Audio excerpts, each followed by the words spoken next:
لیکن سادگی قائم رکھی تھی. آپ نے زیب و زینت کیوں اختیار کی؟ آپ نے مسجد کو خوبصورت کیوں بنایا؟ اس کا ایک جواب تو یہ دیا کہ اے لوگوں، تم نبی کے زمانے کی مثال دیتے ہو تو سنو. نبی کے زمانے میں لوگوں کے گھر بھی سادے تھے، اس لیے مسجد بھی سادی تھی. حضرت عمر کے زمانے میں گھر بڑے بنے لیکن سادگی پر بنے، تو مسجد بڑی بنی، سادگی پر بنی.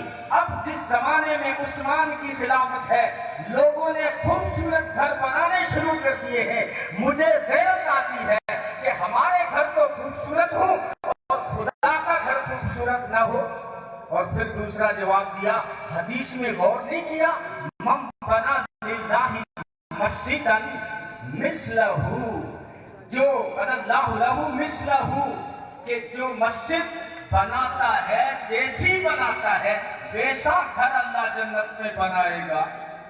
تو اللہ، میں چاہتا ہوں، حضرت عثمان نے فرمایا کہ جنت میں میرا گھر خوبصورت ہو، اس لیے مسجد کو خوبصورت بنا رہا ہوں. مثلہ کا ایک ترجمہ یہ بھی کیا ہے محدثین نے. مثلہ کا مطلب یہ ہے کہ تم مسجد بناؤ گے اپنی حیثیت کے مطابق اور تمہارا گھر جنت میں اللہ بنائے گا اپنی شان کے مطابق. مثلہ، اس لیے آپ سب جو ہے بڑھ چڑھ کر اس میں حصہ لیں اور جو ہے اس مسجد میں تعاون فرمائیں. یہ نہ دیکھیں اس کے یہاں اخلاص دیکھا جاتا ہے، اور جنہیں اللہ نے نواز رکھا ہے وہ بے دریغ لٹایا کریں. حضرت عثمان نے فرمایا کہ جب ہم اپنی ذات پہ خرچ کرتے ہیں، اپنے گھر پہ خرچ کرتے ہیں تو پھونک پھونک کے قدم اٹھاتے ہیں، لیکن اللہ کے نام پہ جب لگاتے ہیں تو بے دریغ لٹا دیتے ہیں. اس لیے کہ ہم جانتے ہیں کہ جو اپنی ذات پہ خرچ ہو رہا ہے اس کا حساب اللہ ہم سے لے گا، اور جو ہم اللہ کے نام پہ لگائیں گے اس کا حساب ہم اللہ سے لیں گے، یعنی اللہ سے انعام لیں گے، اس کا اجر و ثواب لیں گے.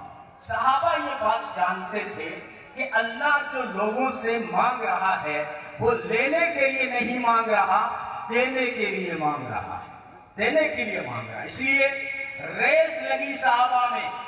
اور یاد رکھیں اجیت پورا کے روشن ضمیروں، نیک کاموں میں ریس لگانا جائز ہے، نیکی کے کام میں ریس لگانا جائز ہے. ہاں، اپنے آپ مفتی مت بن جایا کر کہ صدقوں تو چھپ کے دینا چاہیے، کوئی نہ بیرائی نہ پڑا. بھائی کہیں کہیں حدیثوں میں آتا ہے چھپ کے دینا بہتر ہے، تو دوسری روایتوں میں آتا ہے کبھی کبھار علل اعلان دینا بہتر ہے، تاکہ دوسروں کو ترغیب ملے کہ جب اس نے اتنا دیا ہے تو میں جو اللہ کے نام پہ پیچھے رہوں گا.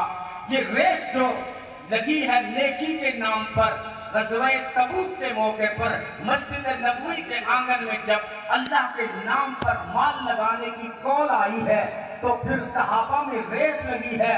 حضرت عمر نے فرمایا آج میں اتنا خرچ کروں گا کہ ابو بکر سے آگے بڑھ جاؤں گا. ہاں، نیکیوں میں ریس عورتوں میں بھی لگی. حضرت فاطمہ الزہرا رضی اللہ تعالی عنہا اپنی امی جان حضرت عائشہ صدیقہ رضی اللہ تعالی عنہا سے عرض کرنے لگی، فرمانے لگی امی جان عائشہ رضی اللہ عنہا، آپ کا بڑا مقام ہے، میں تسلیم کرتی ہوں کہ تجھ پہ تو اللہ کا سلام آتا ہے، لیکن میری امی جان تم ابو بکر صدیق امتی کی بیٹی ہو، فاطمہ نبی کی بیٹی ہے.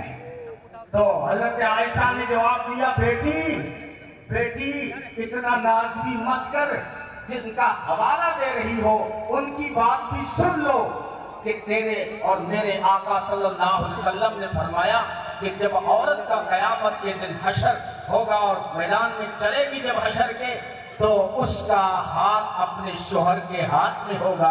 او بیٹی فاطمہ، وہ کیا منظر ہوگا کہ تیرا ہاتھ علی کے ہاتھ میں ہوگا، میرا ہاتھ نبی کے ہاتھ میں ہوگا. یہ نیکیوں میں وَسَارِعُوا إِلَىٰ مَغْفِرَةٍ مِّن رَّبِّكُمْ وَجَنَّةٍ عَرْضُهَا السَّمَاوَاتُ وَالْأَرْضُ. صحابہ میں ریس لگی. بدر میں نہیں دیکھا، معاذ اور محبت کے بیچ میں ریس لگی ہے. اور وہ حج میں نہیں دیکھا حضرت سمورہ بن جندب اور حضرت رافع بن خدیج بن عدی ان دونوں کے بیچ میں ریس لگی ہے. تو نیکیوں میں ریس لگانا، بڑھ چڑھ کر حصہ لینا یہ جائز ہے.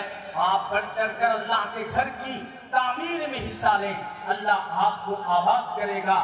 جو اللہ کی راہوں میں خرچ کرتا ہے تو فرمایا الذین ينفقون فی سبیل اللہ كمثل حبة أنبتت 7 سنابل في كل سنبلة 100 حبة. جو 1 روپیہ خرچ کرتے ہو اللہ 701 کے واپس کرے گا، 701 کے واپس کرے گا.